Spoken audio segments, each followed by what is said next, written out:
This video was made possible thanks to the support of our amazing patrons. We couldn't do this without you. Don't forget that you can support the channel for free and receive 10% off orders over $10 of Flipside Gaming by using the promo code Affinity at the checkout. Or if TCG Player or Magic Madhouse are more your thing, then be sure to place your order through our affiliate links in the description. Once again, at no extra cost to yourselves. Hello everybody and welcome to another EDH gameplay video brought to you by Affinity for Commander. My name's Martin. And my name is Alex. Today we have another remote gameplay video for your enjoyment, featuring everybody's favourite Canadian Commander content creator, Andrew, better known as MTG Mudster. We are also joined by the lovely Daniel, who you may recognise as being one of the chaps from the Slow-Mo guys. Rest assured, we made plenty of slow play jokes during the match. If you don't follow these guys, then be sure to check them out after this video. I will leave links to their channels in the description below. Now let's take a look at those opening hands.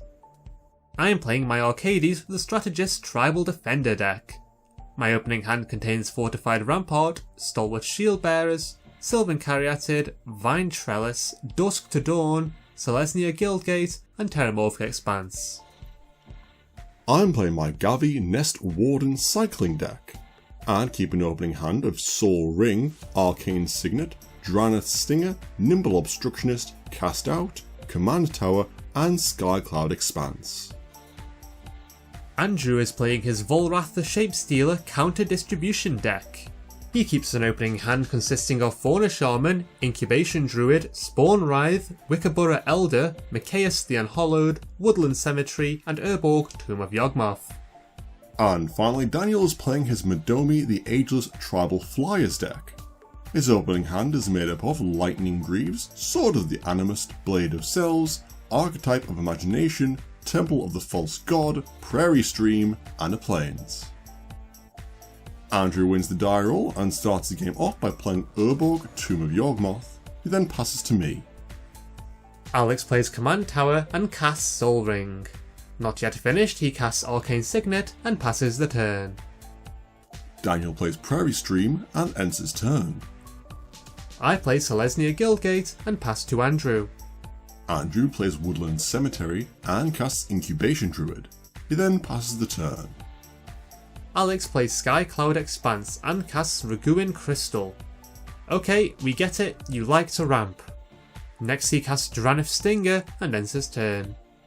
Daniel plays a Plains and casts Lightning Greaves. He then passes to Martin. I play Terramorphic Expanse and pass the turn. Andrew plays an island and casts Fauna Shaman before ending his turn. Alex begins his turn by casting his commander, Gavi Nest Warden. He then cycles Nimble Obstructionist for free with her ability, and Drannith Stinger deals the rest of us 1 damage. Gavi's ability then triggers, making a 2/2 Dinosaur Cat token, and Alex plays Hallowed Fountain, having the land enter tapped. With nothing more to do, Alex passes to Daniel. I respond by sacrificing my Terramorphic Expanse, searching my library for an island and putting it into play tapped. Daniel then proceeds to his turn. Daniel plays Temple of Enlightenment, scrying the top card of his library to the bottom. Next he casts Selfless Spirit and attaches his shoes to the ghost, before passing the turn. I play Thornwood Falls, gaining a life, and cast Sylvan Caryatid. I then end my turn. Andrew begins his turn by activating Fauna Shaman's ability, discarding Wickerburrow Elder, and searching his library for Yisan, the Wandering Bard. Andrew then casts the Travelling Musician, and passes to me. Alex begins his turn by casting Shabraz the Sky Shark, using their ability to search his library for Brawlin Sky Shark Rider. He puts the rider into his hand and cycles Cast Out, triggering Gavi, his Stinger, and his Shark. Alex gains a life, puts a +1/+1 counter on Shabraz, and makes a Dinosaur Cat. Everyone else takes 1 damage, and Alex casts Idyllic Tutor. He searches his library once more, this time putting Reconnaissance Mission into his hand, and ends his turn. Daniel plays Temple of the False God, which taps for black thanks to Andrew's Urborg. He then passes to Martin. I miss my land drop and cast my commander, Arcades the Strategist. With nothing more to do, I pass the turn. Andrew plays a forest and ends his turn. Not suspicious in the slightest. Alex draws, puts a +1/+1 counter on his shark and gains a life. Next he casts the reconnaissance mission that he tutored for and moves to combat. He attacks me with his Sky Shark and Daniel with his Dinosaur Cats, and Daniel responds by flashing in Wrath Capuchin, Ship's Mage. He then blocks a Scaly Kitty with his Wizard, taking 2 damage from the unblocked creature, and I take 5. Alex then draws 2 cards thanks to reconnaissance mission, makes a Dinosaur Cat, and moves to his post-combat main phase. Here he casts Brawlin, Sky Shark Rider, and passes to Daniel. Daniel moves his Lightning Greaves over to Wrath, plays an island, and passes the turn. I begin my turn by casting Slaughter the Strong, and Daniel responds by sacrificing Selfless Spirit to its own ability. Alex sacrifices all of his creatures apart from Gavi and Dranif Stinger, and I then move to combat. I attack Alex with Arcades, dealing him 3 damage, and end my turn. Andrew responds by activating Yusan's ability. He puts a verse counter on the board and searches his library for Deathrite Shaman.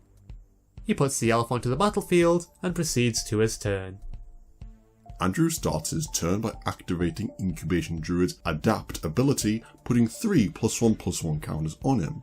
With nothing more to do, Andrew passes to me. Alex cycles Irrigated Farmland, creating a Dinosaur Cat and dealing 1 damage to everyone else. He then plays Nimbus Maze and passes the turn, to which Daniel responds by flashing in his commander, Medomai the Ageless. Daniel then moves to his turn. Daniel plays Celestial Colonnade and casts Sword of the Animist. He then moves his Greaves over to his commander, equips his sword to Wrath, and casts Land Attacks. Moving to combat, Daniel attacks me with both of his creatures. I respond by cycling Unpredictable Cyclone, dealing 1 damage to each of my opponents, and then cycle Miscalculation, dealing everyone else another damage. I then make a Dinosaur Cat, and Daniel puts an island into play tapped from his library thanks to Sword of the Animist. I take 8 damage, and Daniel moves to the extra turn that his commander provided. Here he casts Brago, King Eternal, and moves his Lightning Greaves onto the Ghostly Monarch. Moving to combat, Daniel attacks me with Wrath and Brago, dealing me 5 damage. He searches library for a plains with the sword's trigger, and he flickers Wrath with Brago's ability. In his second main phase, Daniel equips his sword to Medomai, followed by his shoes, and passes to Martin. I cast Fortified Ramparts, drawing a card of Arcades, and play a forest. Next I cast Vine Trellis, drawing once more, and move to combat. Here I attack Andrew with my commander, and then pass the turn. Andrew responds by activating Yusan's ability, searching his library for Gaia Sage and putting her into play. Andrew then moves to his turn. Andrew plays Lumbering Falls and casts his commander, Volrath the Shapestealer.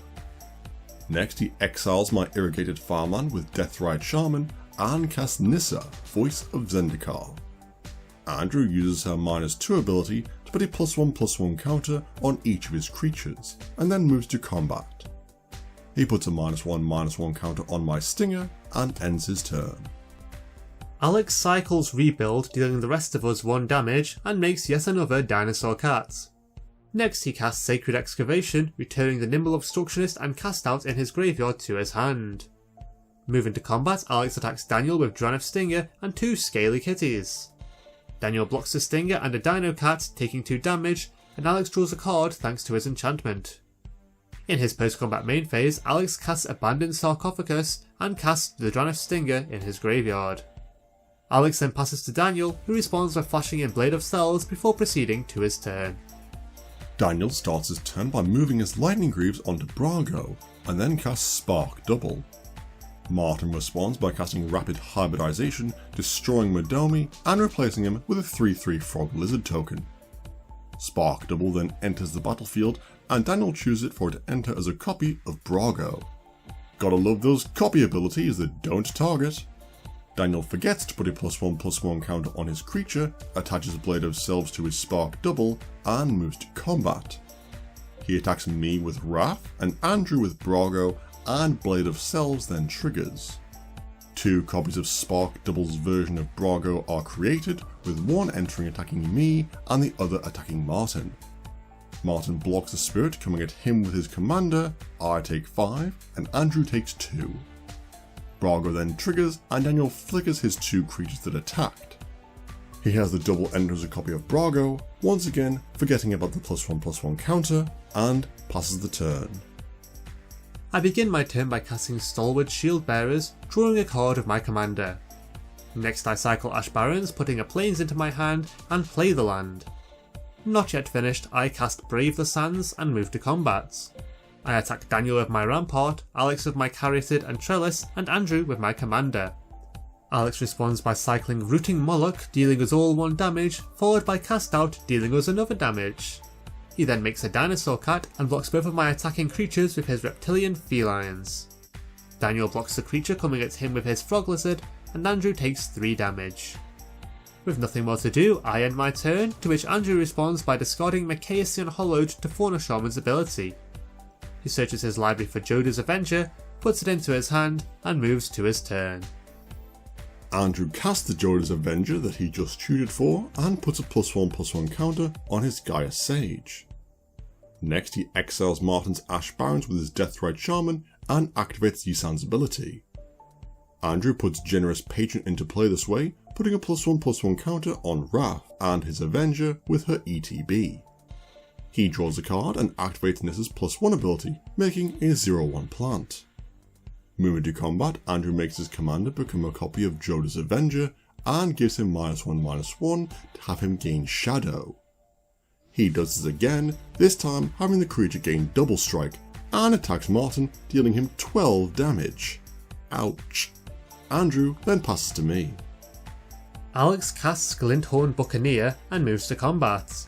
He attacks Daniel with all of his creatures, and Daniel blocks everything except for Gavi. Once blockers have been declared, Alex activates his Buccaneer's ability. He discards a card, dealing the rest of us 1 damage, and draws a card, making a Dinosaur Cat. Daniel then takes 2 from Gavi, and all of Alex's blocked creatures are destroyed. In his second main phase, Alex plays Sacred Foundry, paying 2 life to have it enter untapped. He then casts Surly Badgersaw and ends his turn.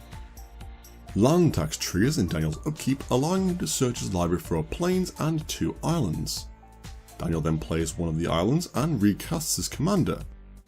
Still not finished, he attaches Sword of the Animus to Wrath and then moves to combat. Daniel attacks Andrew with all of his creatures, putting an island into play with his sword and dealing Andrew 13 damage.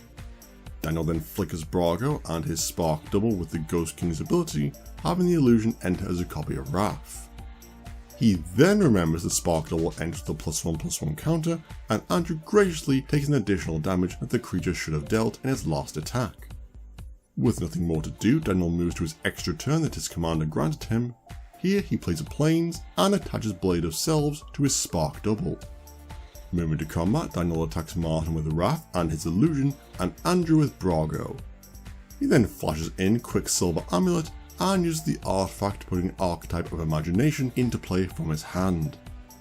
A copy of Spark Double pretending to be Wrath, Ship's Mage, enters tapped and attacking Andrew and myself, and damage finally occurs. Now unable to block, Martin takes 10 damage, Andrew takes 5 and I take 3. Daniel then flickers Wrath and Spark Double with Brago's ability, having the illusion enter as a copy of Medomai, and then finally moves to his post-combat main phase. Here he attaches Lightning Greaves to Spark Double and passes to Martin. I play Tranquil Cove, gaining a life, and then move to combat. I attack Daniel with Fortified Rampart and Vine Trellis, and Alex with Sylvan Caryatid and Arcades. Alex cycles Nimble Obstructionist, putting a +1/+1 counter on his Badger Dinosaur, and then blocks Arcades with the now 4/4 creature. Daniel then blocks my Rampart with Wrath, taking 6 damage, and Alex takes 5. In my second main phase, I cast Dusk, destroying all creatures of power 3 or greater. Andrew responds by discarding Evolution Sage to Fauna Shaman, searching his library for filth and putting it into his hand. He then activates Joda's Avenger's ability 3 times, making it a 1/1, and the spell then resolves. A lot of big creatures are destroyed, and I pass the turn. Andrew discards Filth with his Fauna Shaman, putting Mist Syndicate Naga into his hand. Moving to combat, he attacks Martin with his Avenger and me with the rest of his creatures, all of which are unblockable thanks to the Filth Urborg combination he has going on. Andrew then activates the Avenger's ability, making it a 3/3 with double strike, and swaps his plant token out for the Naga Ninja that he just shooted for. Martin then takes 6 damage, knocking him out of the game, and I also take 6. Andrew makes a copy of his Sneaky Snake Person, and then moves to his post-combat main phase. Here he plays a tapped Watery Grave, and uses Nissa's +1 ability to create a 0/1 plant token before ending his turn. Alex begins his turn by casting New Perspectives, drawing 3 cards and creating a Dinosaur Cat. Next he moves to combat, attacking Daniel with Gavi. Daniel declares no blocks, taking 2 damage, and Alex draws from Reconnaissance Mission. In his second main phase, Alex casts Rebuild, returning everybody's artifacts to their owner's hands. He then recasts Soul Ring, plays Flooded Strand, and sacrifices the fetch land, paying 1 life. He puts an island into play, which he then uses to help cast Niv Mizzet the Firemind. Alex then cycles 4 cards for free, having Niv Mizzet deal 4 damage to Daniel, and then cycles a further 2 cards, dealing 2 damage to Andrew. The final card that Alex cycles is revealed to be Dismantling Wave, destroying all artifacts and enchantments in play. Alex then passes to Daniel. Daniel plays Port Town, having it enter untapped by revealing an island from his hand. Next he recasts his commander and recasts Lightning Greaves. Daniel then recasts Sword of the Animist, attaches his Greaves to Medomai, and moves to combat. He attacks Andrew with the Sphinx, dealing him 4 damage and knocking him out of the game. Moving to his extra turn, Daniel plays an island and then casts Sphinx of Foresight. He moves his shoes over to the newly played Sphinx, animates his Celestial Colonnade, and attaches his sword to the mobile pillar. Daniel then moves to combat, attacking me with Brago, his Colonnade, and Sphinx of Foresight.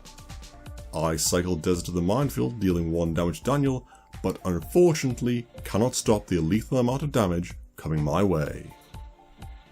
And that's it for another game. We hope that you enjoyed it as much as we did. We'd like to give a huge thank you to both Andrew and Daniel for joining us in this game. We both had a fantastic time playing with you both. Remember to check out their channels in the description below, and be sure to subscribe to us as well if you haven't already. We have many more awesome crossover episodes in the works. That's it for now though, we'll see you next time.